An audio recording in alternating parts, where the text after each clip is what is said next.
Tribuners, selamat siang. Anda sedang menyaksikan live update Tribun News edisi Rabu 22 Desember 2021. Siang ini akan kami sajikan informasi teraktual dan menarik yang dilaporkan secara langsung oleh reporter lapangan kami. Bersama saya Meisa Desirait, inilah live update selengkapnya. Presiden RI Joko Widodo kembali menyerahkan sertifikat tanah untuk rakyat di Provinsi Kaltara, tepatnya di Gedung Tenis Indoor Kota Tarakan pada Selasa 21 Desember. Total sertifikat diserahkan sebanyak 13.455 sertifikat tanah, hasil pendaftaran tanah sistematis lengkap dan diberikan simbolis kepada sekitar 300 orang penerima. Di momen itu, Presiden Joko Widodo juga membagikan 3 sepeda kepada warga Tarakan yang beruntung. Untuk kabar selengkapnya akan disampaikan rekan Andi Pausiah, wartawan Tribun Kaltara yang kini sudah terhubung bersama kami. Halo Andi.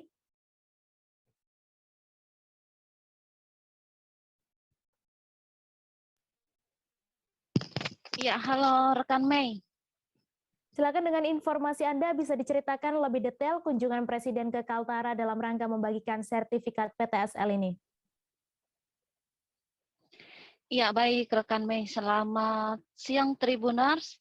Saya Andi melaporkan dari Kota Tarakan, Provinsi Kalimantan Utara. Ya, benar pada hari Selasa tanggal 21 Desember 2021 kemarin, Presiden RI Joko Widodo berkunjung ke Kota Tarakan dan ke Kabupaten Bulungan. Untuk di Kota Tarakan sendiri, Presiden RI Joko Widodo membagikan sebanyak 13.455 sertifikat PTSL itu untuk data sekaltara. Dikatakan Presiden Joko Widodo, adapun pemberian sertifikat ini sebagai bentuk kepastian hukum atas hak tanah yang dimiliki masyarakat. Terlebih misalnya mereka yang memiliki lahan-lahan pertambakan yang ada di wilayah lingkup Provinsi Kalimantan Utara. Memang dikatakan Presiden Joko Widodo, total ada sekitar 10 sampai 15 tahun mereka masih ada yang belum mengantongi sertifikat. Sebagiannya sudah ada. Dan memang adapun pembagian sertifikat ini diinisiasi atau dicetuskan pada saat 3 tahun lalu, di mana pada saat 3 tahun lalu Presiden RI Joko Widodo berkunjung ke Kaltara, dan pada saat berada di dalam helikopter dari atas wilayah Kaltara, ia melihat Kaltara dan belum diketahui apakah kepastian hukum lewat sertifikat kepemilikan tadi. Dan pada saat itu juga ia memerintahkan langsung menterinya di dalam heli itu untuk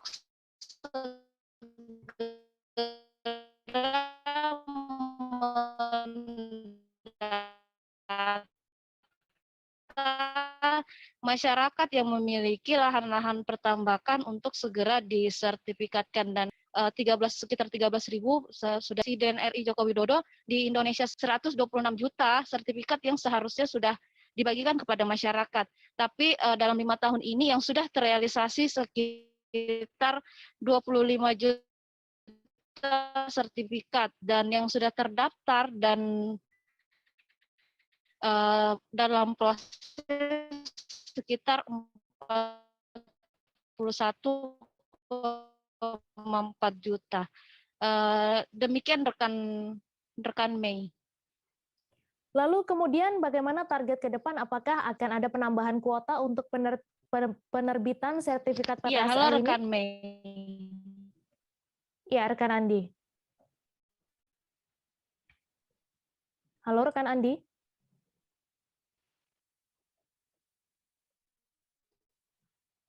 Ya,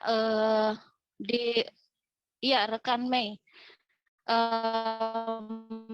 Memang benar untuk ke depan. Ya, halo rekan Mei. Ya, memang benar untuk ke depannya akan ada penambahan kuota. Di Tarakan sendiri rekan Mei ada sekitar 80.000 hektar lahan yang masih menunggu untuk disertifikatkan.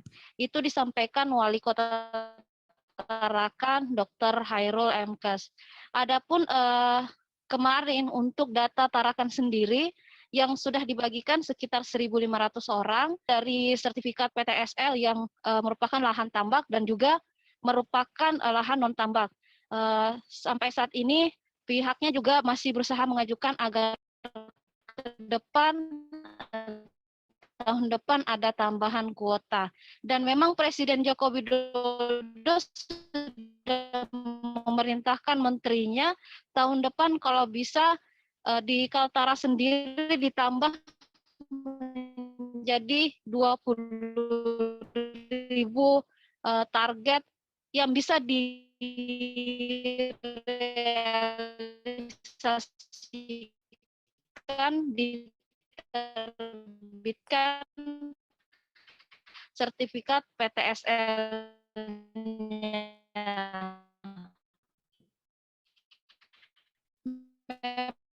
Memang kata Khairul sendiri ditarakan ada 2 persoalan. Pertama, mengapa mereka belum memiliki sertifikat karena memang mereka belum mendaftarkan ke BPN. Kemudian yang kedua, masih ada lahan warga yang berdiri di atas lahan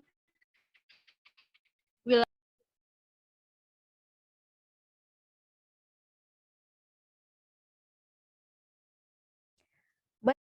Wartawan kami juga telah menghimpun wawancara dengan penerima sepeda dari Presiden Joko Widodo. Berikut tayangannya untuk Anda. Alhamdulillah mertua dapat sertifikat, menantu dapat sepeda. Gimana nih perasaannya setelah dapat sertifikat? Alhamdulillah senang sih Pak, bisa langsung berbicara dengan Pak Jokowi. Alhamdulillah senang sih melihat beliau. Ini sebagai perwakilan dari keluarga yang dapat sertifikat? Iya, jadi saya mewakili mertua saya karena beliau tidak bisa hadir. Sertifikat apa kalau boleh tahu? Sertifikat hak milik tambak, Pak. Tambak di ya? daerah Tanjung Bukang, Kabupaten Bulungan. Luasannya berapa? Luasnya 55.600 meter persegi. Berapa lama prosesnya sampai akhirnya bisa dapat sertifikat tambak? Infonya sih hampir 3 tahunan sih Pak untuk ngurus keluar sertifikat. Tapi alhamdulillah sih sudah keluar. Ini ngurusnya di mana? Di Tarakan apa di Bulungan? Di Bulungan sih infonya Pak. Itu hambatannya setahu Mas apa aja tuh selama 3 tahun kan? Kalau ini sih saya kurang ini ya Mas ya, karena mertua kan yang nguruskan. Tapi setahu saya sih karena lokasinya yang agak susah dicapai oleh tim BPN, mungkin itu sih setahu saya yang buat jadi agak lama proses urusannya. Kalau punya tambak ini sudah lama kan? Kalau punya tambak ini sudah lama, lumayan Mas. Bahkan ada 10 tahunan. 10 tahunan? Iya. Baru sekarang. Luasnya berapa Mas? Luasnya 55.600 meter persegi. Tadi dapat sepeda juga ya Mas ya? Iya. Apa tadi yang disampaikan ke Bapak Jokowi tadi? Pak Jokowi nanya minta disebutkan 5 pulau. Ya. Jadi harusnya sih mungkin pulau yang besar-besar ya saya sebut ya, cuma karena sudah berdiri audiens banyak jadi saya sebut pulau yang terucap aja. Salah satunya Pulau Sadau Ya, alasannya? Pak Jokowi juga kurang tahu ya. Alasannya apa nih untuk disebut Pulau Sadau? Pulau Sadau sih mungkin karena dekat dengan Tarakan ya Pak, salah satunya sama spontan. Biar ditahu juga ya, dikenal biar juga tahu ya juga Pak Jokowi kalau ada Pulau Sadau di Kota Tarakan. Pemerintah Kabupaten Madiun mendapatkan hibah sebuah pesawat dan tank dari TNI Angkatan Laut.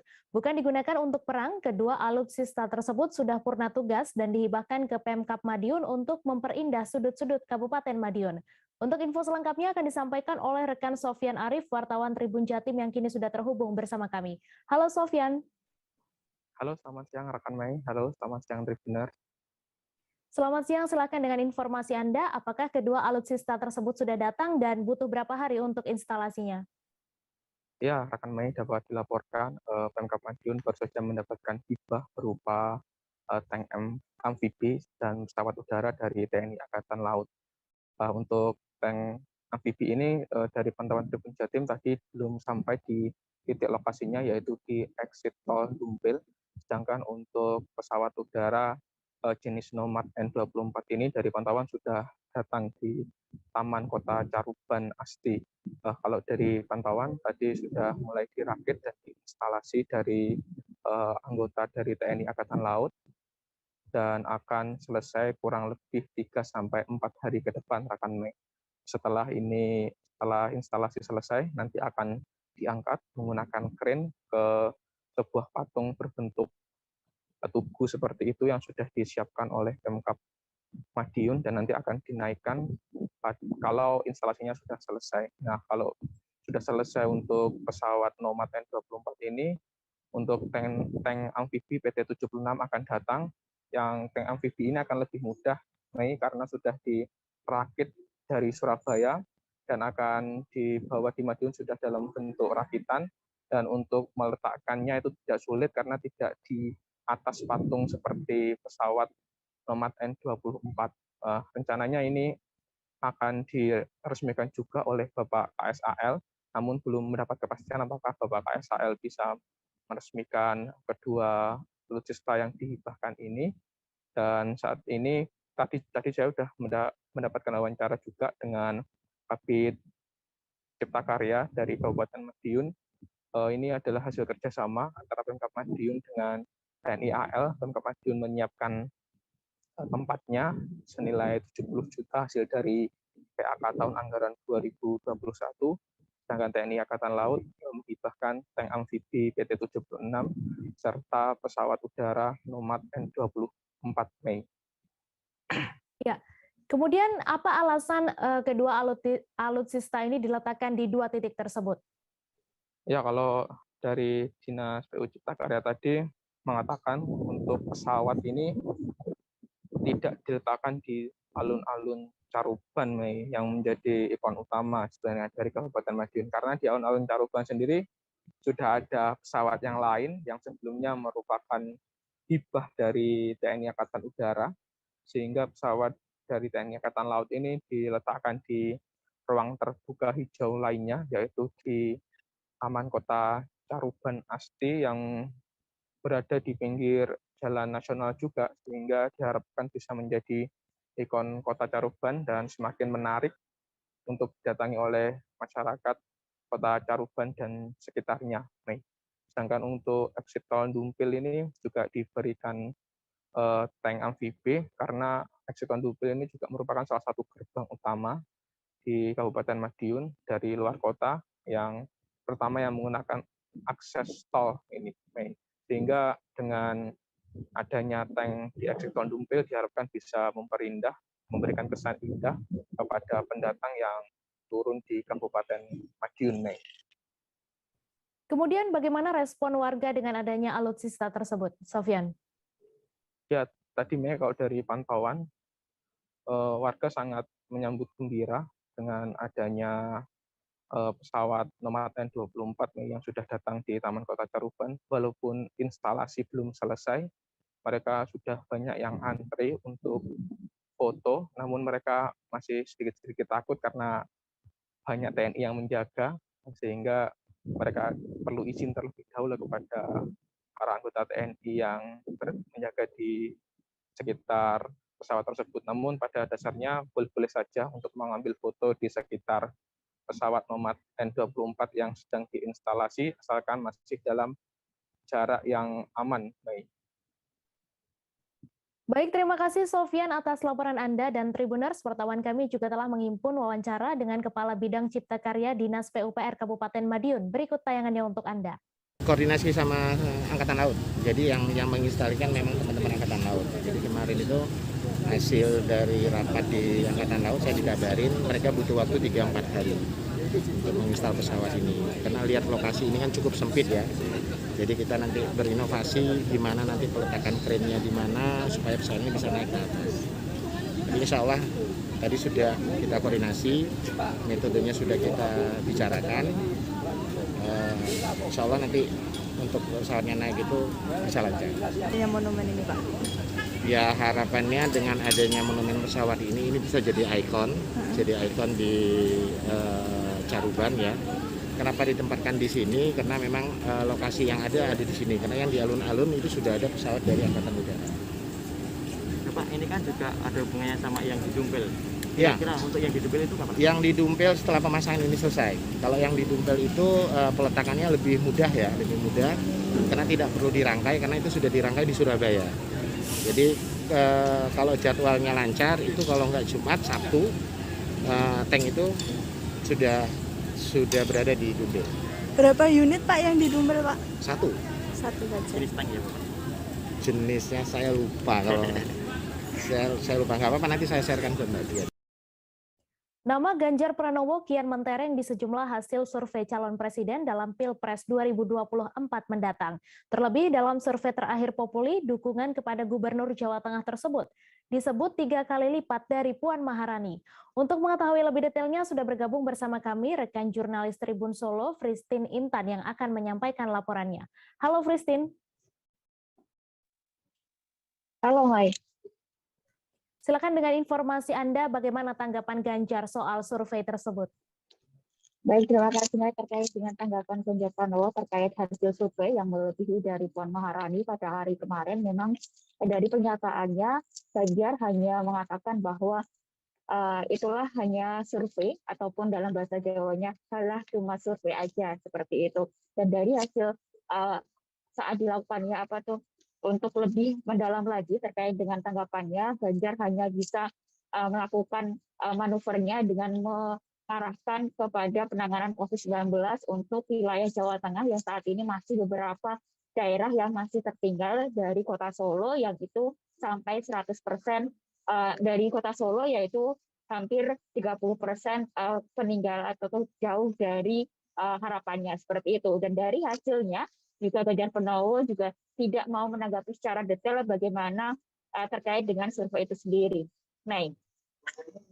Kemudian bagaimana komentar Ketua DPC PDIP Solo sendiri? Baik, terkait dengan komentar Ketua DPC PDI Solo, FX Hadi Rudiatmo mengatakan bahwa sambut positif terkait dengan hasil survei elektabilitas Ganjar Pranowo yang digadang-gadang meningkat dan selalu melampaui Puan Maharani ini, mengatakan bahwa lembaga survei itu sebagai ranah untuk membantu negara untuk memunculkan calon-calon politik ataupun calon-calon pemimpin negara Indonesia, terlebih lagi 2 tahun lagi adanya pemilihan presiden pada tahun 2024.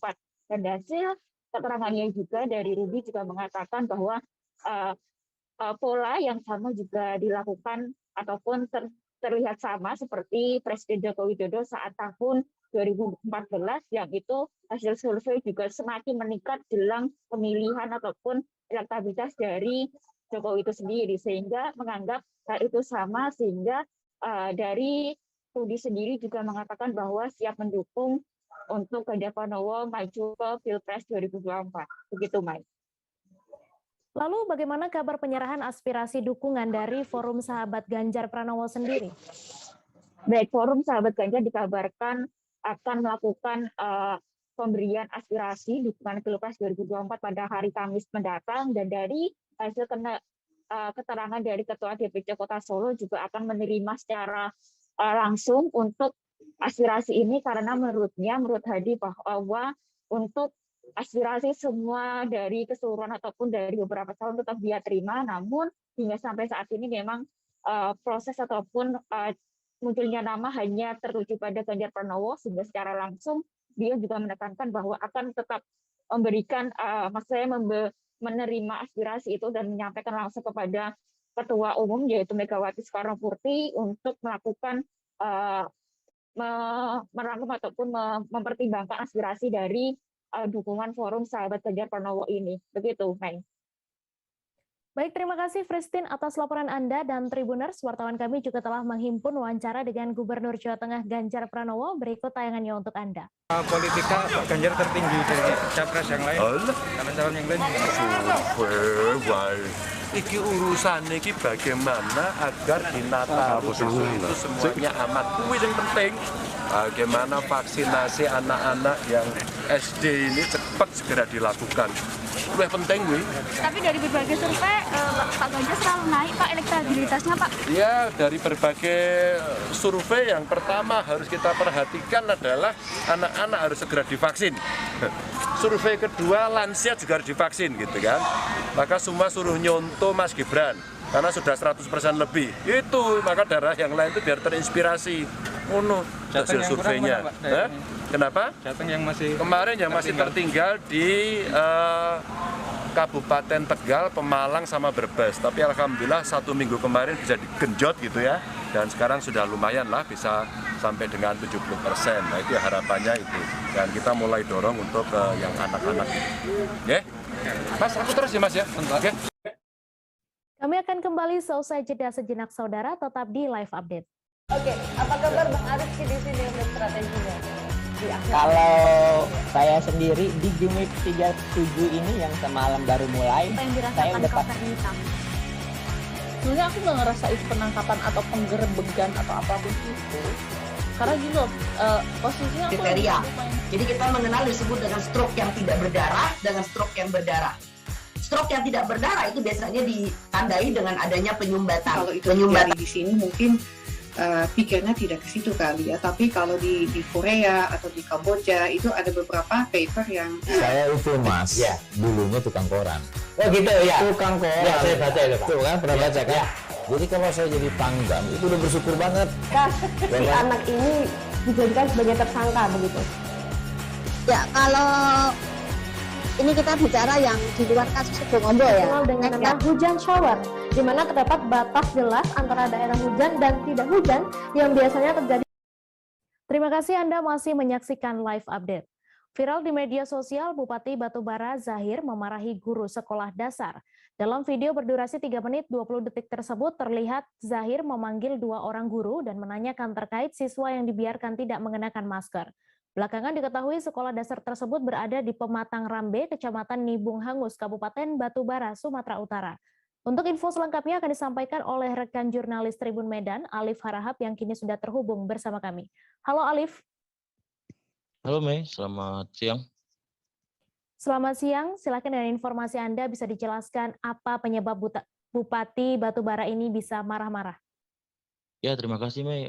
Perlu dijelaskan bahwasanya pertama kali video itu viral di media sosial, Facebook terutama di sini, di mana Bupati terlihat marah-marah akibat ada siswa yang tidak mengenakan masker saat proses belajar mengajar tatap muka, di mana saat itu menurut keterangan Bupati, sekolah tatap muka itu diminta oleh guru-guru sendiri, dan yang awalnya Bupati meminta untuk selalu online, terus online.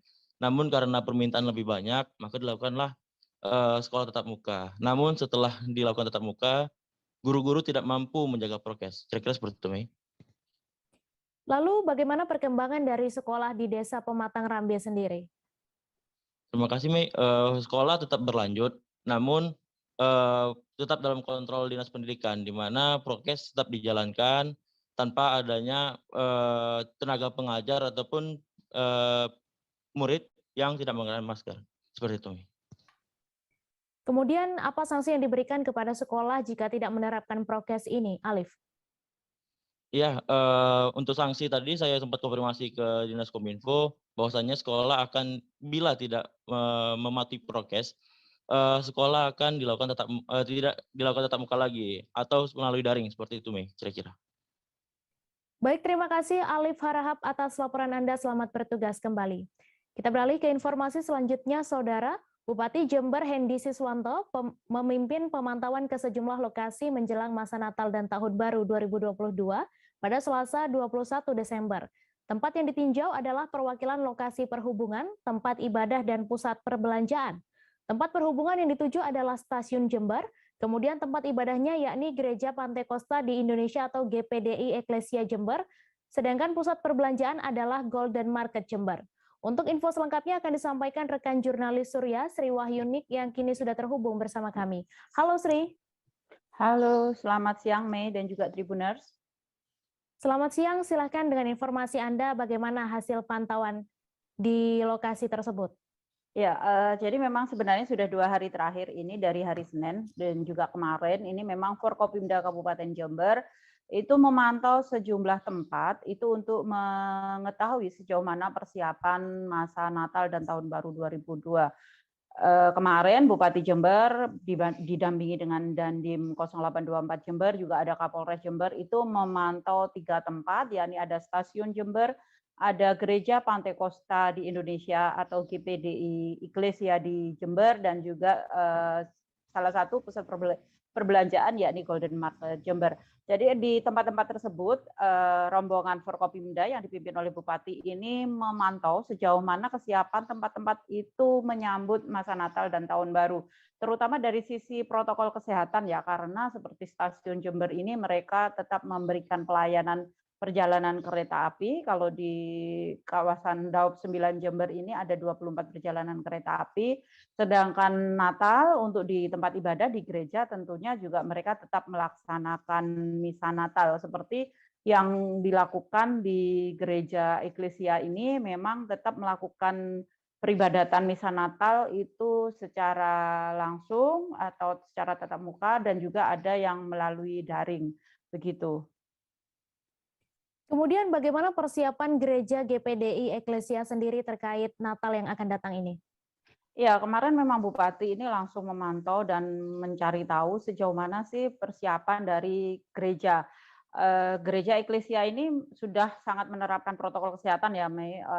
Di antaranya gereja, tempat peribadatan itu hanya dipakai 25% dari kapasitas ruangan. Jadi sebenarnya gereja itu bisa menampung 800 jemaat, tapi dalam misa Natal besok itu hanya dipakai 180 sampai 225 orang, itu terbanyak seperti itu, dan digelar selama 4 hari. Dan ada catatan pentingnya, tidak di tanggal 25. Jadi memang di tanggal 25 Desember di hari H Natal ini pihak gereja malah tidak melaksanakan misa, itu karena dikhawatirkan terjadi crowded ya, orang-orang jemaah itu dikhawatirkan lebih memilih semuanya di tanggal 25, sehingga pihak gereja itu memilih tanggal 25 tidak digelar misa Natal, namun misa Natal digelar selama 4 hari selain tanggal 25, yakni tanggal 27, 28, 29 dan 30 Desember.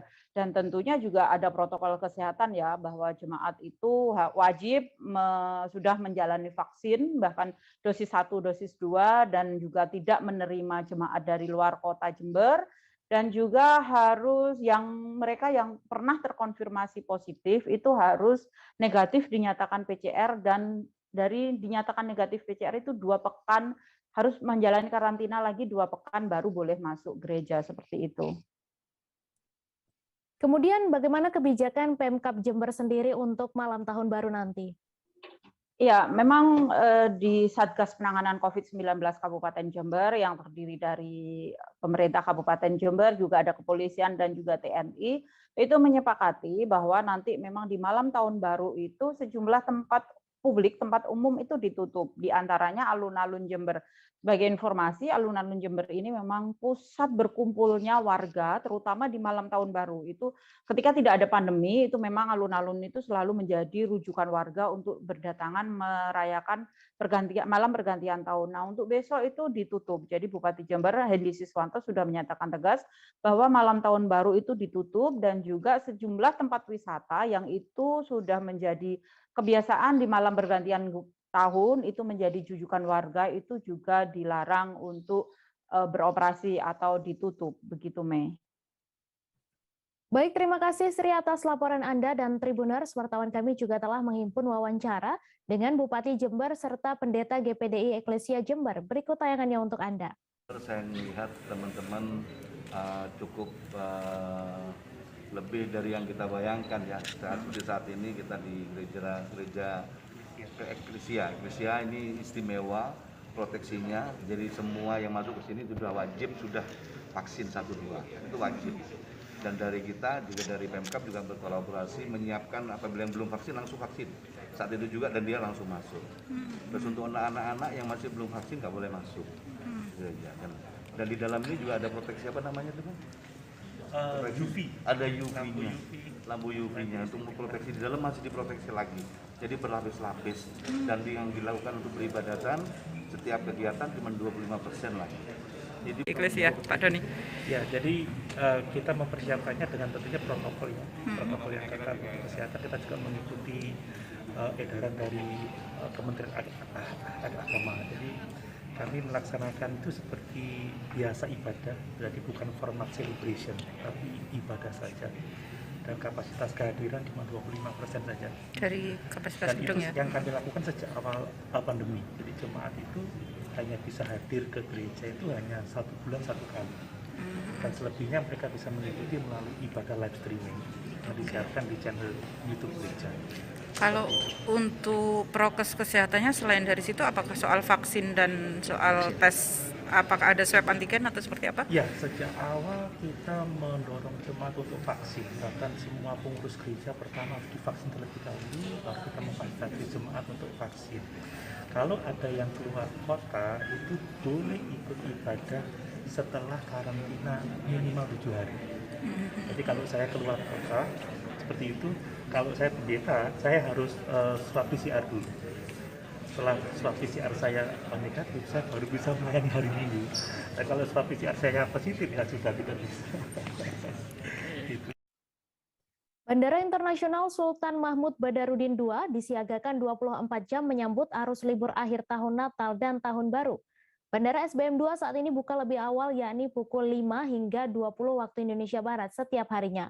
Namun jika ada pesawat mendarat darurat khususnya saat cuaca buruk seperti saat ini, maka akan dibuka hingga pukul 22 waktu Indonesia Barat. Untuk detail informasinya akan disampaikan langsung oleh rekan jurnalis Tribun Sumsel, Hartati, yang kini sudah terhubung bersama kami. Halo Tati. Ya, halo, selamat siang rekan Mei. Selamat siang, silakan dengan informasi Anda bagaimana antisipasi bandara terkait lonjakan penumpang yang akan berlibur selama Natal dan Tahun Baru nanti. Ya, selamat siang Tribuners. Saat ini Bandara Internasional Sultan Mahmud Badarudin II Palembang sudah disiagakan selama 24 jam menyambut arus libur panjang Natal dan Tahun Baru. Kesiagaan ini dilakukan melalui apel siaga yang dilakukan oleh tim gabungan TNI, Polri, ke bandar kesehatan dari bandara dan juga dari Airnav dan airline yang dilakukan 17 Desember hingga 4 Januari mendatang. Kesiapan ini dilakukan untuk mengantisipasi karena memang beberapa bulan terakhir ini lonjakan arus penumpang cukup terlihat, apalagi saat ini libur Natal dan Tahun Baru juga bersamaan dengan libur sekolah sehingga diprediksi akan terjadi lonjakan penumpang yang melintas melalui Bandara Sultan Mahmud Badarudin II Palembang. Antisipasi ini dilakukan dengan menyiagakan posko arus pantauan Nataru di bandara tersebut mulai dari 17 Desember hingga 4 Januari 2022 mendatang Mei.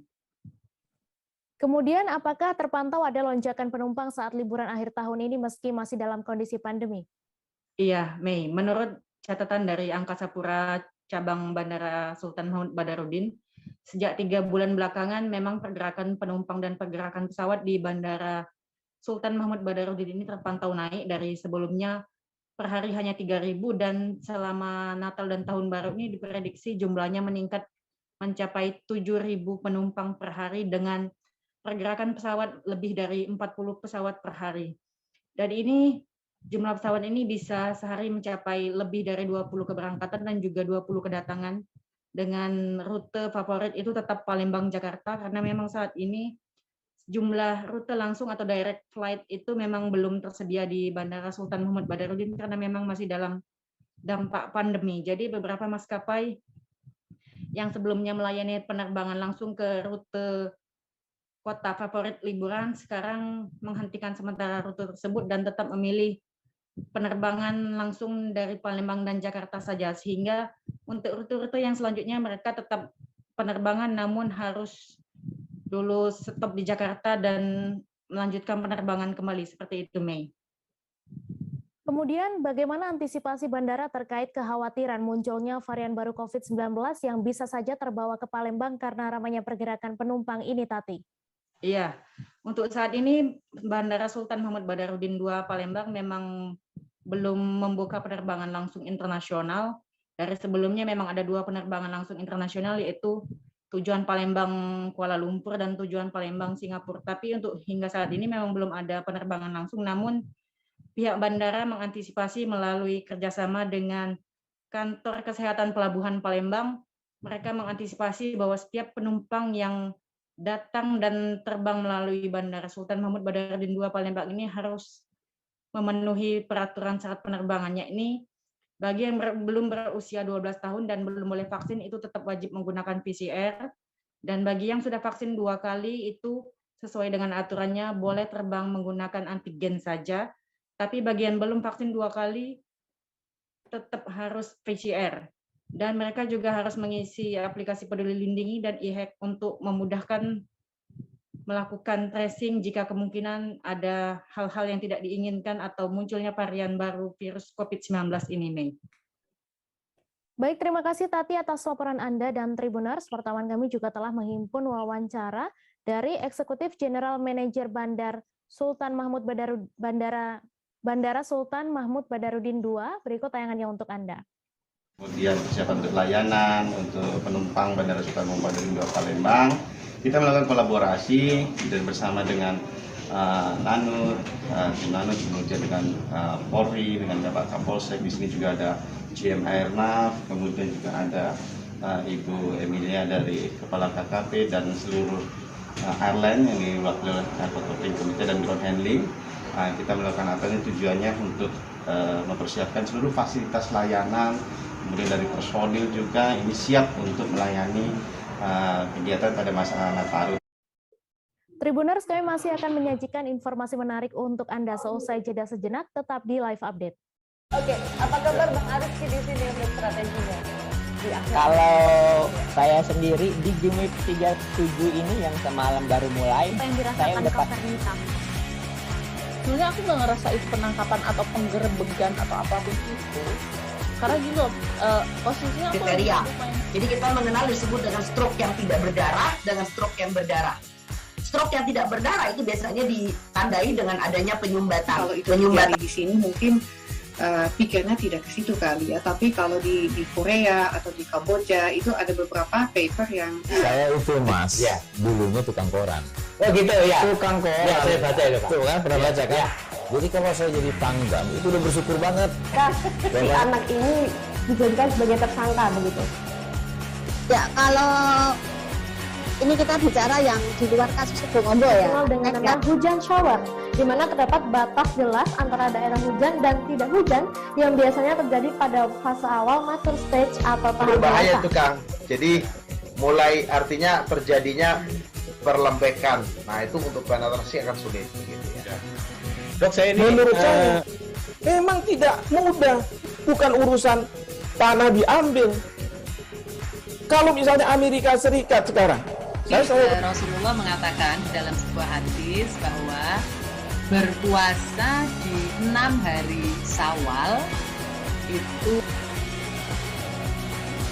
Oke, apa kabar Bang Arifki di sini untuk strateginya? Kalau saya sendiri di Gumip 37 ini yang semalam baru mulai, saya udah pasti.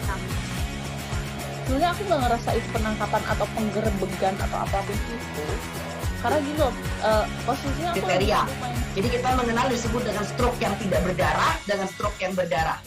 Stroke yang tidak berdarah itu biasanya ditandai dengan adanya penyumbatan. Kalau itu terjadi di sini mungkin pikirnya tidak ke situ kali ya, tapi kalau di Korea atau di Kamboja itu ada beberapa paper yang saya itu mas, ya, dulunya tukang koran. Oh gitu ya, tukang koran. Ya, saya baca itu Pak. Tuh kan pernah baca kan? Ya. Jadi kalau saya jadi Pangdam itu udah bersyukur banget. Si anak ini dijadikan sebagai tersangka begitu. Ya kalau ini kita bicara yang di luar kasus Bongombo ya. Dengan nama hujan shower, di mana terdapat batas jelas antara daerah hujan dan tidak hujan yang biasanya terjadi pada fase awal mature stage atau tahap berbahaya dewasa. itu Kang. Jadi mulai artinya terjadinya perlembekan. Nah itu untuk penetrasi akan sulit. Gitu ya. Dok, saya ini menurut saya memang tidak mudah, bukan urusan tanah diambil. Kalau misalnya Amerika Serikat sekarang, Rasulullah mengatakan dalam sebuah hadis bahwa berpuasa di 6 hari Syawal itu. Oke, apa kabar Bang Arifki di sini untuk strateginya? Kalau saya sendiri di Gumip 37 ini yang semalam baru mulai, Apa yang saya dirasakan udah Kak Fernita? Sebenarnya aku nggak ngerasa itu penangkapan atau penggerebegan atau apapun itu. Karena gini loh, posisinya aku Kriteria. lagi main. Jadi kita mengenal disebut dengan stroke yang tidak berdarah dengan stroke yang berdarah. Stroke yang tidak berdarah itu biasanya ditandai dengan adanya penyumbatan. Kalau itu terjadi di sini mungkin pikirnya tidak ke situ kali ya. Tapi kalau di Korea atau di Kamboja itu ada beberapa paper yang Saya itu Mas, dulunya tukang koran. Oh gitu ya. Tukang koran. Ya, saya baca itu, Pak. Tuh kan, pernah baca kan? Jadi kalau saya jadi pangdam, itu udah bersyukur banget. Si anak ini dijadikan sebagai tersangka begitu. Ya, kalau ini kita bicara yang di luar kasus Sebongombo ya. Dikenal dengan nama hujan shower, di mana terdapat batas jelas antara daerah hujan dan tidak hujan yang biasanya Terima kasih Anda masih menyaksikan live update. Dalam menyambut Natal dan Tahun Baru 2022, para pelaku usaha mikro kecil dan menengah atau UMKM kembali menyajikan kue kering dengan berbagai cita rasa di depan Taman Deo, Kota Sorong, Papua Barat. Seorang pemilik usaha bernama Minarno mengatakan Natal dan Tahun Baru merupakan momen yang sangat baik bagi pelaku UMKM di Sorong. Ia menuturkan untuk penjualan di saat Natal dan Tahun Baru, dirinya bisa menjual dalam jumlah yang banyak. Untuk detail informasinya akan disampaikan langsung oleh rekan wartawan Tribun Papua Barat, Safwan Ashari yang kini sudah terhubung bersama kami. Halo Safwan. Halo Mei. Silakan dengan informasi Anda bagaimana pantauan di lapangan terkait penjualan kue kering jelang Natal dan Tahun Baru ini. Iya, Mei dan juga Tribuners dimanapun Anda berada, hari ini dapat saya kabarkan dari Kota Sorong, Papua Barat bahwa momentum Natal dan Tahun Baru ini adalah momentum yang sangat baik dan kepada para pelaku UMKM di Kota Sorong itu sendiri. Sebab momentum ini para pelaku UMKM di Kota Sorong mengambil kesempatan untuk mengais rezeki untuk menjual kue dan juga hal-hal yang berkaitan dengan Natal dan Tahun Baru. Begitu, Mei. Kemudian kue dengan cita rasa apa saja yang dijual di sana, Safwan? Iya, Mei, berdasarkan wawancara saya dengan salah satu pedagang di Kota Sorong sendiri, mereka menjelaskan bahwa kue yang dijual di sekitar Taman Deo Kota Sorong ini beragam rasanya, mulai dari manis, terus asin dan juga ada beberapa rasa keju dan juga kurma begitu. Lalu dari penjualan ini berapa pemasukan yang dapat diperoleh oleh pelaku usaha ini? Iya, Mei, perlu diketahui bahwa dari hasil penjualan ini awalnya memang mereka menyiapkan sekitar kurang lebih 60 juta untuk modal usaha. Namun berkat Natal dan Tahun Baru, penghasilan yang mereka dapat dari penjualan di menyambut Natal dan Tahun Baru ini sekitar kurang lebih 80 juta begitu, Mei. Dan hasilnya mereka bagi ke tenaga kerja yang mereka pekerjakan kurang lebih 12 orang yang berada di UMKM tersebut, Mei. Baik, terima kasih Safwan atas laporan Anda, dan Tribuners, wartawan kami juga telah menghimpun wawancara dengan seorang pelaku UMKM di Kota Sorong. Berikut tayangannya untuk Anda. Ini merupakan hari yang sangat baik buat kita sebagai home industri, di mana kami melakukan penjualan kue dari berbagai macam jenis kue, dari kurma, kastengel, nastar, kita lakukan, kita produksi dalam jumlah sangat besar, yang mana untuk dalam menyambut Natal dan Tahun Baru ini kita bisa memproduksi sampai 4.000 toples. 4.000 toples per hari ya? Enggak, dalam jangka waktu penjualan Natal dengan Tahun Baru. Penjualan kita sekitar kurang lebih 4.000 toples. Perayaan Natal bagi umat Kristiani tinggal menghitung hari. Perayaan yang jatuh pada 25 Desember itu disambut antusias, salah satunya mencari pernak-pernik Natal. Salah satu tempat yang menjual pernak-pernik Natal adalah Rita Floris, toko yang berada di Jalan Gandekan Lor nomor 55 Yogyakarta, yang menjual pohon Natal, lampu Natal, dan pernak-pernik Natal. Harga pernak-pernik yang ditawarkan pun beragam, mulai dari Rp7.000 hingga Rp125.000.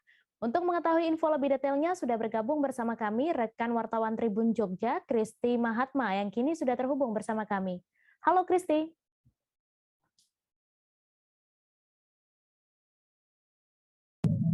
Saat ini saya berada di toko pernak-pernik di Gandekan Lor.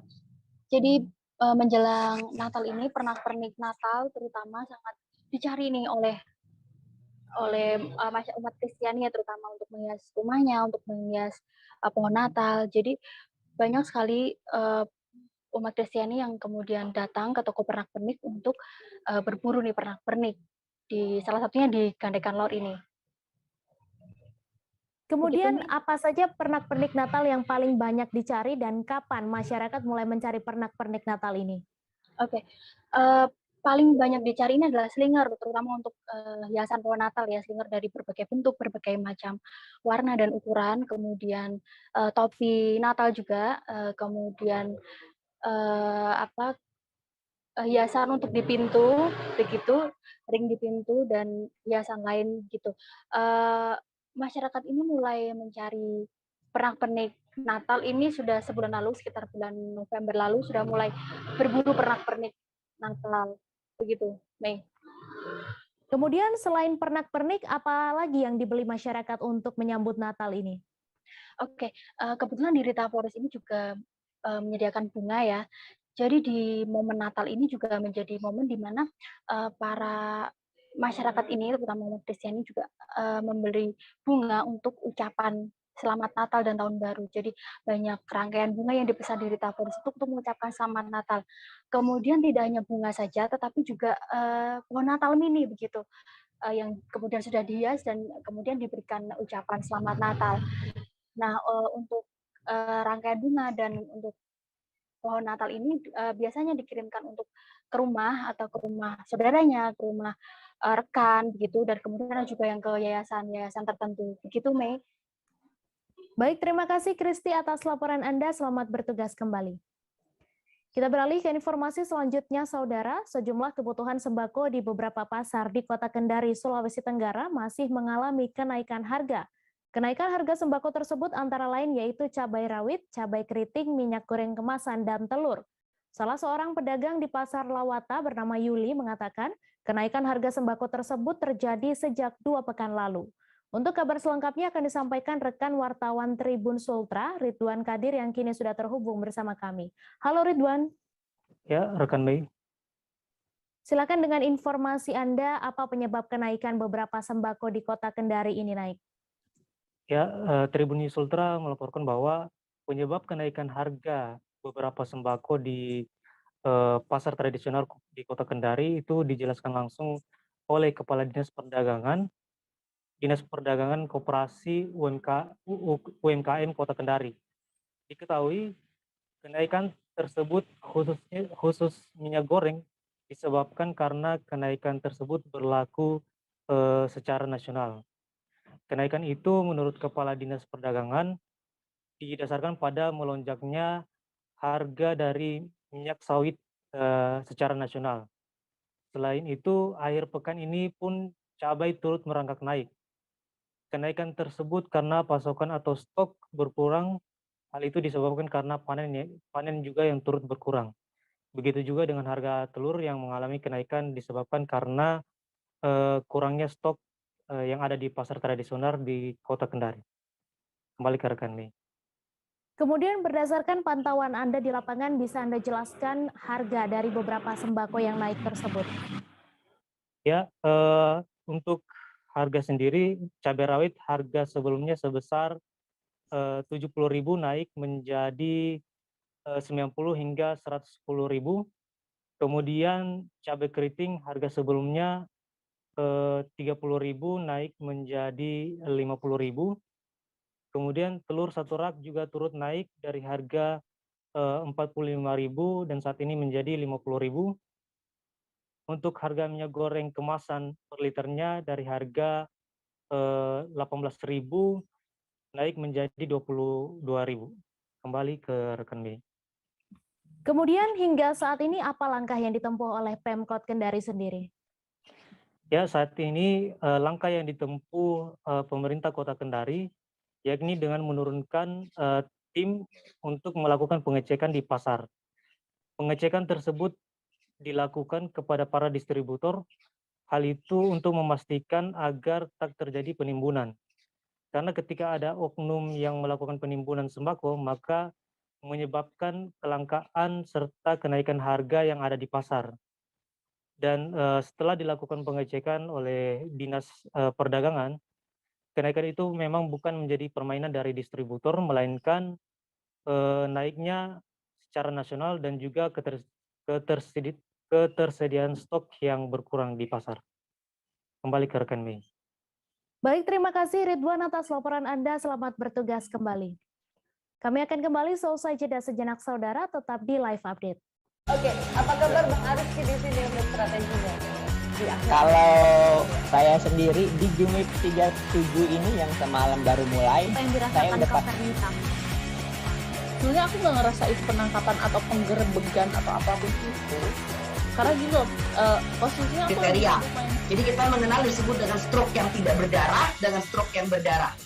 Stroke yang tidak berdarah itu biasanya ditandai dengan adanya penyumbatan. Kalau itu terjadi di sini mungkin pikirnya tidak ke situ kali ya, tapi kalau di Korea atau di Kamboja itu ada beberapa paper yang Saya itu Mas, dulunya tukang koran. Oh gitu ya. Tukang koran. Ya, saya baca itu Pak. Tuh kan pernah baca kan? Jadi kalau saya jadi pangdam itu udah bersyukur banget. Si anak ini dijadikan sebagai tersangka begitu. Ya, kalau ini kita bicara yang di luar kasus Bongombo ya. Dikenal dengan nama hujan shower, di mana terdapat batas jelas antara daerah hujan dan tidak hujan yang biasanya terjadi pada fase awal mature stage atau tahap. Terima kasih Anda masih menyaksikan Live Update. Remaja berinisial AK 19 tahun tewas terkena sabetan senjata tajam celurit saat kejadian pengeroyokan antar geng motor. Peristiwa tersebut terjadi di Jalan Raya Cilegon Legok, Kecamatan Taktakan, Kota Serang. Kejadian tersebut diduga dilatar belakangi balas dendam antara sesama geng motor. Untuk info selengkapnya akan disampaikan rekan Milda Niati, wartawan Tribun Banten yang kini sudah terhubung bersama kami. Halo Milda. Halo rekan Mei dan Tribuner, selamat siang ya. Ya, selamat siang. Silakan dengan informasi Anda, dapat Anda jelaskan bagaimana kronologi peristiwa itu terjadi? Ya, peristiwa itu terjadi sekitar tanggal 14 di bulan November tahun 2021, tepatnya dini hari pukul 3:30 begitu rekan Mei. Selain itu juga kronologi daripada kejadian itu ketika geng motor bernama AK, yaitu dari geng motor Egreg, dia selaku korban berusia 19 tahun, selain itu selaku pelaku berinisial AK berusia 17 tahun, dia berasal dari geng motor Kramat Watu. Nah, berdasarkan informasi dari Kapolres Serang Kota, AKBP Maruli Ahilya Sutapaya, bahwasanya pelaku ini berinisial AK, dia mengundang korban untuk bertemu melalui mengechat lewat media sosial, begitu rekan Mei. Selain itu juga dari pertemuan tersebut mereka melakukan tawuran di sekitar wilayah Drangong, gitu rekan Mei. Kemudian dapat Anda jelaskan luka apa saja yang dialami korban ini? Ya, dari peristiwa tersebut AK mengalami luka sabetan celurit di bagian dada, kemudian di tangan kanan, dan juga mengalami luka di punggung belakangnya, begitu rekan Mei. Selain itu juga dalam peristiwa tersebut AK tidak bisa tertolong sehingga dia dinyatakan meninggal dunia, begitu rekan Mei. Sehingga dari peristiwa tersebut Polres Serang Kota berhasil menangkap satu orang terduga pelaku yang melakukan pembacokan terhadap AK, yaitu berinisial KR. Dia berhasil diamankan oleh pihak kepolisian, namun massa yang lainnya itu belum bisa diamankan dan masih dalam proses pengejaran, begitu rekan Mei. Kemudian menurut informasi yang Anda dapatkan, pelaku diancam hukuman berapa tahun, Milda? Ya, atas perbuatannya tersebut, KR diancam dengan pasal 138 dengan hukuman kurang lebih sekitar 12 tahun penjara, begitu rekan Mei. Baik, terima kasih Milda atas laporan Anda. Selamat bertugas kembali. Kita beralih ke informasi selanjutnya, Saudara. Seorang tenaga kerja Indonesia asal Kabupaten Polewali Mandar, Sulawesi Barat kembali meninggal dunia dalam kondisi tidak wajar di Malaysia. TKI diketahui seorang laki-laki bernama Saidiman Hamal berusia 38 tahun, warga Desa Karama, Kecamatan Tinambung, Kabupaten Polewali Mandar. Untuk info selengkapnya akan disampaikan oleh rekan jurnalis Tribun Sulbar, Hasan Basri, yang kini sudah terhubung bersama kami. Halo Hasan. Ya, halo Mei. Silakan dengan informasi Anda, sejak kapan TKI itu meninggal? Oh ya, betul sekali Mei, bahwa memang seorang tenaga kerja Indonesia asal Kabupaten Polewali Mandar kembali dilaporkan meninggal dunia. Dalam sebulan ini sudah 2 warga Polman dilaporkan meninggal, sebelumnya meninggal di Riyadh dan kali ini meninggal di Sabah, Malaysia. TKW diketahui bernama Saidiman Hamal, berusia sekitar 38 tahun. Namun ironisnya jenazah yang tiba di kampung halaman ini ditemukan dalam kondisi tidak wajar, di mana pada dada korban, dada jenazah ini ditemukan dalam kondisi terjahit, diduga sudah melalui proses bedah. Dan informasi dari pihak keluarga bahwa seluruh organ tubuh TK ini sudah diambil oleh pihak di Malaysia. Dan informasi yang diperoleh dari keluarga bahwa TKI bernama Saidiman ini meninggal sejak 1 Desember 2021 lalu. Begitu, Mei. Kemudian dari informasi yang Anda dapatkan, apakah operasi bedah ini sudah atas seizin pihak keluarga dan apa upaya pihak keluarga terhadap kondisi jenazah almarhum? Oh ya, seperti dari hasil wawancara kemarin di rumah duka di Desa Karama, Kecamatan Tinambung, pelakuan yang dilakukan terhadap jenazah oleh pihak rumah sakit di Malaysia ini tanpa ada pemberitahuan atau seizin dari pihak keluarga. Sehingga ini membuat keluarga kecewa dan sangat menyayangkan dengan apa yang dilakukan oleh pihak rumah sakit. Karena setahunya bahwa seharusnya ada izin dulu sebelum mengambil tindakan. Begitu, Mei. Ya, terima kasih Hasan atas laporan Anda, dan Tribuners, wartawan kami juga telah menghimpun wawancara dengan keluarga almarhum. Berikut tayangannya untuk Anda. Ya, mulai dari tanggal 1, tanggal 1 Desember, kita dari pihak rumah sakit menelpon ke sini bahwa jenazah saudara Saidiman ada di rumah sakit. Selanjutnya ada informasi lagi bahwa jenazah tidak akan dipulangkan kalau tidak dibelah. Tapi setelah itu supaya baru ada komunikasi seperti itu. Tidak ada pemberitahuan sejak awal. Jadi pihak keluarga di sini beranggapan bahwa kenapa tidak diinformasikan ke sini, kenapa tidak ada komunikasi, kenapa langsung dibelah. Jadi kami merasa tidak enak sebagai keluarga, karena kita ini manusia lah. Kita sebagai manusia, jadi harus ada komunikasi. Langkah apa yang kita tempuh, itu sama sekali tidak ada komunikasi. Setelah ada dibelah, baru dia ada komunikasi. Baru ada komunikasi. Meninggalnya itu Pak di kapal. Dari sungai meninggalnya baru bawa ke rumah sakit. Ya sudah meninggal baru dibawa ke rumah sakit. Angka kasus ruda paksa dan penyekapan di Nagan Raya yang buron pada Selasa 21 Desember siang berhasil ditangkap Polres setempat. Dengan penangkapan 3 orang tersebut, sehingga total pelaku yang sudah diamankan dalam kasus tersebut sebanyak 12 orang dari total 14 orang.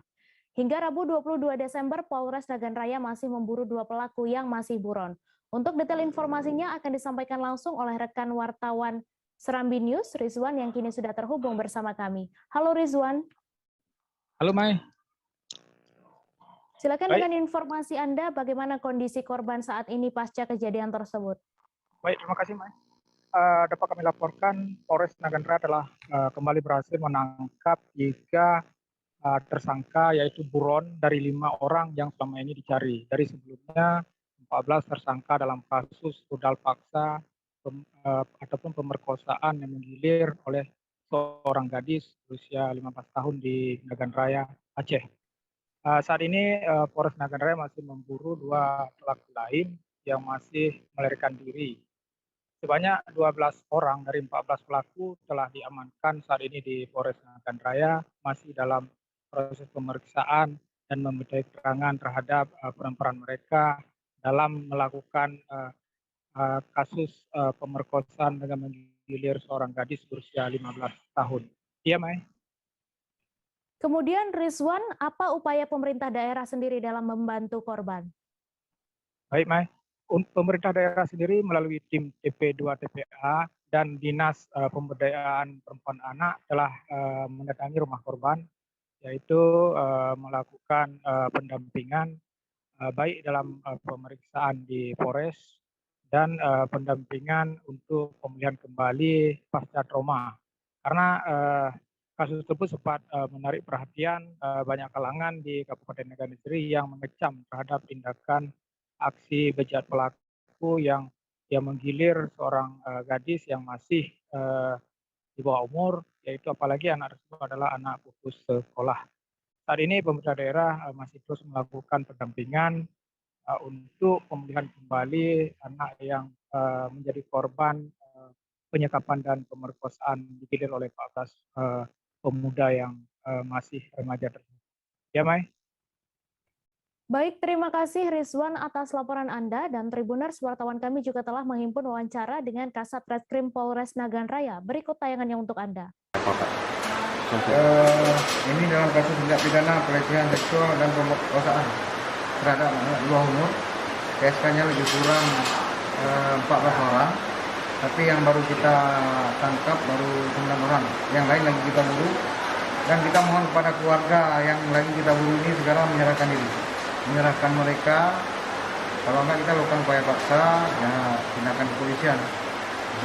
Pak, boleh diceritakan kronologi kejadian ini? Kronologinya.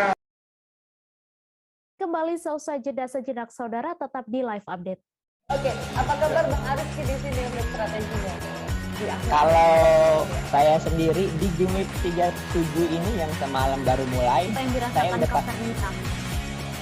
Sebenarnya aku nggak ngerasa itu penangkapan atau penggerebegan atau apapun itu, karena gitu posisinya aku kriteria.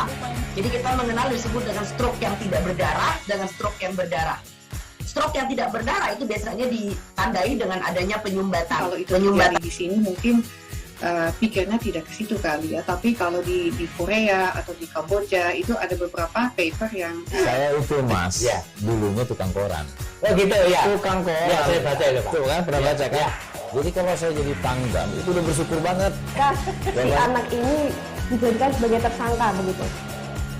Ya, kalau ini kita bicara yang di luar kasus Sebongombo ya. Dikenal dengan nama hujan shower, di mana terdapat batas jelas antara daerah hujan dan tidak hujan yang biasanya terjadi pada fase awal mature stage atau tahap berbahaya dewasa. itu Kang. Jadi mulai artinya terjadinya perlembekan. Nah itu untuk penetrasi akan sulit. Terima kasih Anda masih menyaksikan live update. Karolis Elias Hororu dinobatkan sebagai maestro musik tahuri oleh Kementerian Pendidikan, Kebudayaan, Riset, dan Teknologi Republik Indonesia pada Selasa 21 Desember. Opa Loli, sapaan pria 75 tahun ini menerima langsung Anugerah Kebudayaan Indonesia tahun 2021 dari tim penilai Direktorat Pembinaan Tenaga dan Lembaga Kebudayaan RI serta Wali Kota Ambon Richard Lohena Pesi di Balai Kota Ambon. Penghargaan diberikan atas jerih payahnya melestarikan musik tahuri sejak ia berumur 12 tahun. Untuk info selengkapnya akan disampaikan rekan jurnalis Tribun Ambon, Tanita Patiasina, yang kini sudah terhubung bersama kami. Halo Tanita.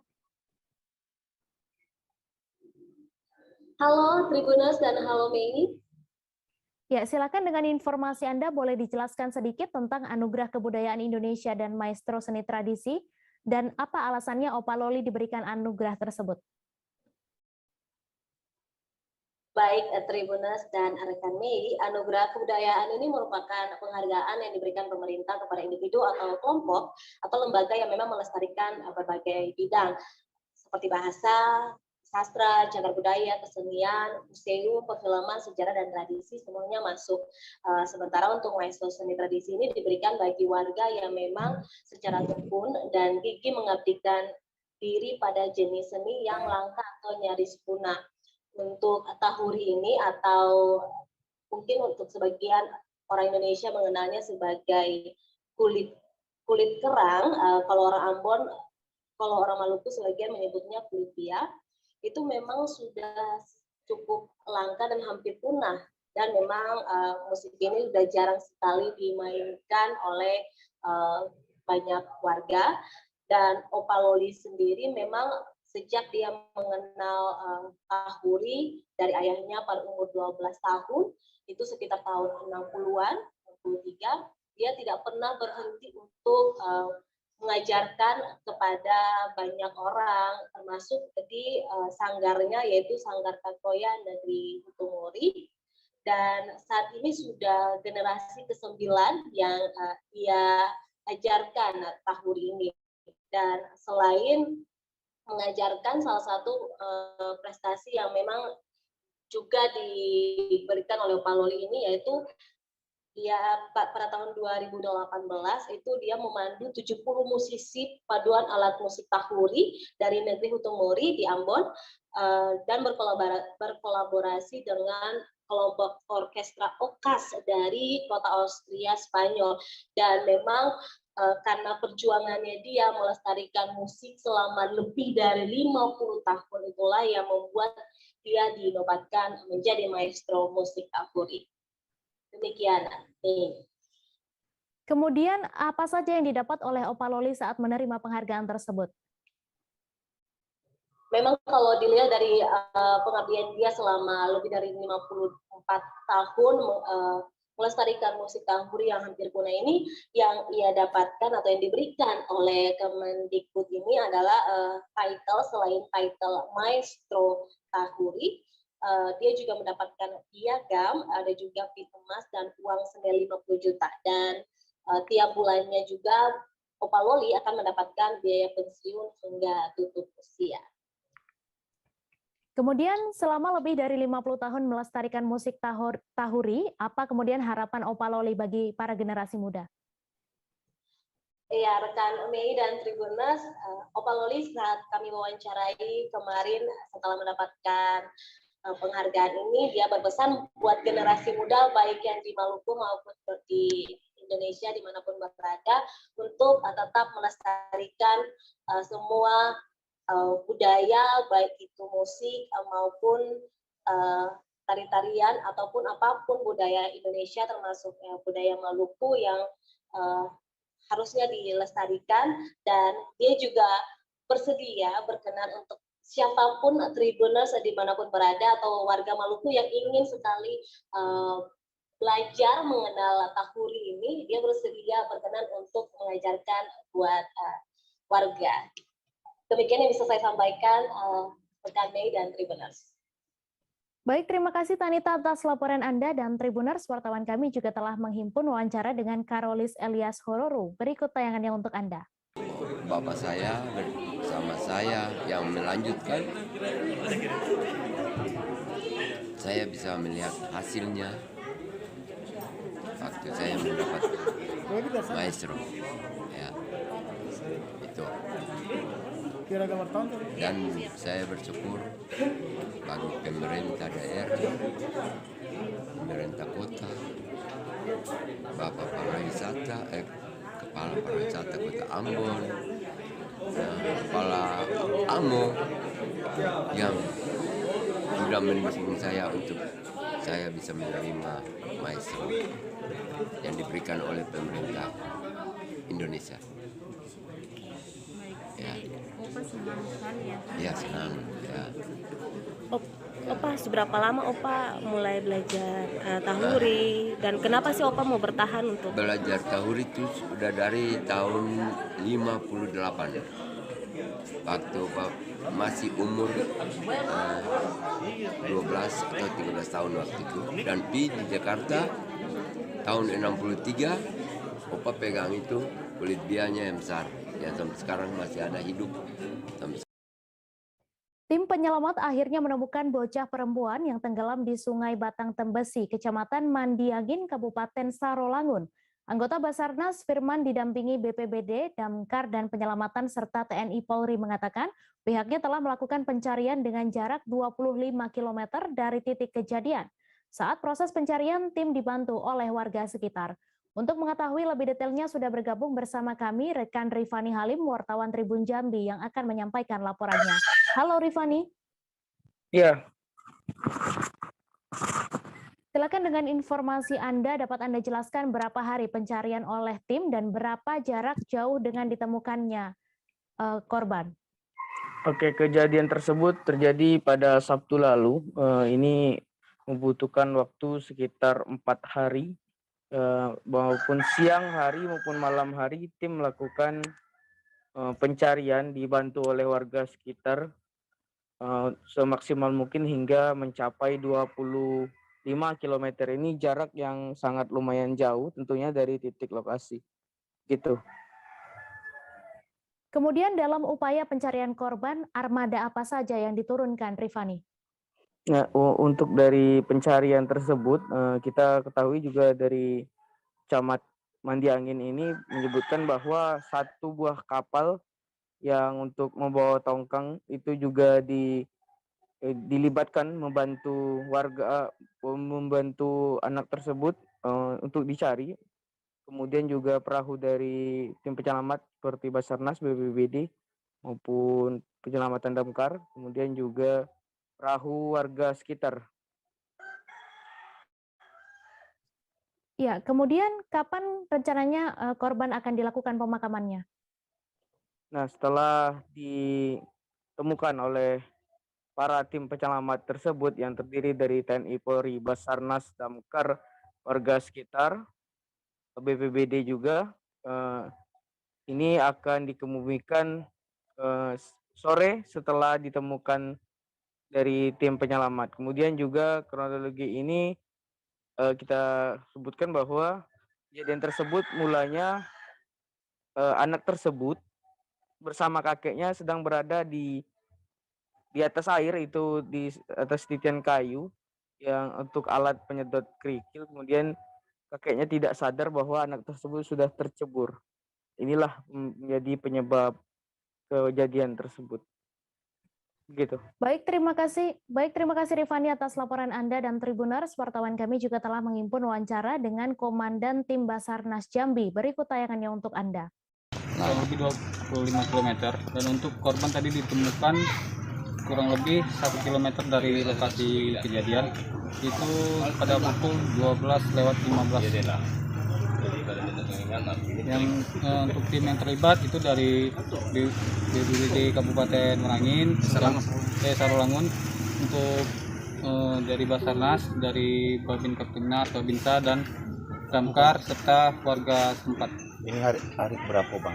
Untuk ini hari keempat pencariannya.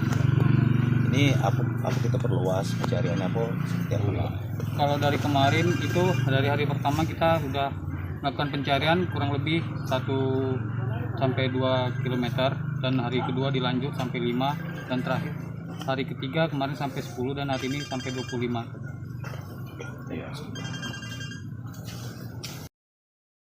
Bencana angin puting beliung terjadi di Kabupaten Pringsewu. Puting beliung menghantam setidaknya 7 rumah warga dan 2 rumah ibadah. Tak hanya itu, puluhan hektar kebun jagung juga ikut terdampak akibat amukan puting beliung. Kerugian materi juga akibat peristiwa ini ditaksir mencapai puluhan juta rupiah. Untuk kabar selengkapnya akan disampaikan rekan wartawan Tribun Lampung, Didik Budiawan, yang kini sudah terhubung bersama kami. Halo Didik. Halo rekan Mai. Iya, silakan dengan informasi Anda, seperti apa kronologi terjadinya bencana angin puting beliung di Kabupaten Pringsewu ini? Oke, terima kasih. Selamat siang, sahabat Tribunas, dimanapun Anda berada. Saya laporkan dari Pringsewu, Lampung, bahwa bencana angin puting beliung terjadi di wilayah Kabupaten Pringsewu pada hari Senin 20 Desember 2021, tepatnya pada pukul 16.30 WIB atau sore hari. Ketika itu angin puting beliung datang bersama dengan hujan deras, sehingga masyarakat ketika itu berteduh di dalam rumah. Dan pada sore itu angin puting beliung menyapu sejumlah rumah warga, ada sebanyak 7 rumah, tepatnya di Pekon Waringin Sari Timur, Kecamatan Adiluwih, Kabupaten Pringsewu, Lampung. Angin puting beliung ini juga merusakkan 2 rumah ibadah, yakni pura, 1 gereja. Namun pada bangunan gereja ini lebih pada tempat parkir yang atapnya berterbangan, termasuk 7 rumah warga juga atapnya berterbangan, sehingga mengakibatkan kerusakan karena kejadian itu pada sore hari, sehingga masyarakat melakukan evakuasi pada hari berikutnya, yakni hari Selasa 21 Desember 2021. Begitu rekan Mei. Kemudian seperti apa kondisi terakhir rumah warga, rumah ibadah, dan juga kebun jagung? Apakah sudah ada bantuan penanganan dari pemerintah daerah setempat atau seperti apa, Didik? Oke, Mei. Pada hari Selasa 21 Desember 2021 pagi, masyarakat bersama aparat TNI, BPBD, dan kepolisian melakukan evakuasi atas pohon tumbang akibat puting beliung. Masyarakat bergotong royong membersihkan pohon dan puing-puing reruntuhan. Sampai saat ini pihak pemerintah setempat tengah mendata kerusakan atas bencana puting beliung tersebut. Dipastikan bahwa tidak ada korban jiwa dalam bencana puting beliung ini. Itu, Mei.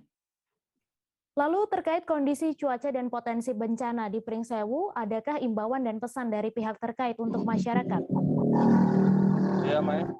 Pemerintah Kabupaten Pringsewu mengimbau supaya masyarakat menata kembali tanaman yang ada di sekitar bangunan, terlebih pohon-pohon besar, supaya dilakukan pemangkasan, dan pohon yang diperkirakan tidak mampu menahan angin kencang supaya tidak ditanam dekat dengan bangunan, karena wilayah Pringsewu, tepatnya Kecamatan Adiluwih, merupakan satu wilayah yang sering mengalami bencana angin puting beliung. Dengan imbauan tersebut, harapannya tidak ada kerugian atau meminimalisir kerugian atas adanya bencana puting beliung. Gitu, Mei. Baik, terima kasih Didi atas laporan Anda, dan Tribuners, wartawan kami juga telah menghimpun wawancara dengan seorang warga serta Kepala Pekon Waringin Sari Timur. Berikut tayangannya untuk Anda. Pasca bencana ini, Pak? Ya, kita gotong royong membersihkan dan dengan warga masyarakat sekitar, kemudian mengimbau melalui aparatur Pekon untuk menata kembali pohon-pohon potensi yang kira-kira di samping rumah yang cukup tinggi, yang kira-kira membahayakan untuk dilihat, untuk dirapikan, perlu untuk dipotong. Karena kita tahu ini tahun kemarin juga seperti ini kejadian di Waringin Sari Timur, dan dari situ kita bisa baca bahwa secara geografis Waringin Sari Timur, terus Kecamatan Adiluwih, dan secara keseluruhan. Dari sore itu angin dari arah sana, Pak, ya. Lalu muter sini, dia tuh terus ambruk sini. Itu kejadiannya. Anginnya kelihatan mutar-mutar gitu Ya, apa gimana? muternya dari arah sana tapi, Pak. Dari arah? Arah sana. Arah sana. Oh, sini muter. Langsung kan gini.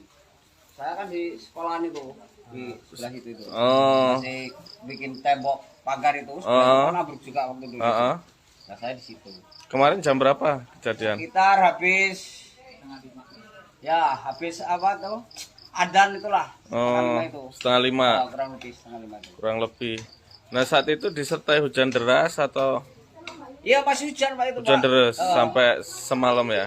Iya, sampai semalam. Maka kalau habis ini tumbang, hujan kan nggak seberapa deras sudah. Udah rada mengurang lah hujan itu. Kan situ di sekolah itu, masih bagus itu. Itu berapa untuk yang apa namanya peristiwa ini, untuk berapa jumlah yang ini Pak yang alami kerusakan Pak? Kalau kerugian ini Pak ya, bangunan ini kan yang Informasi tadi sekaligus menutup perjumpaan kita dalam live update hari ini. Tribuners, lantaran masih di tengah pandemi, kami kembali mengingatkan untuk selalu menerapkan protokol kesehatan dimanapun Anda berada. Saya Meisa Desirait beserta kru yang bertugas pamit. Terima kasih dan sampai jumpa. Jangan lupa like, subscribe, dan share ya.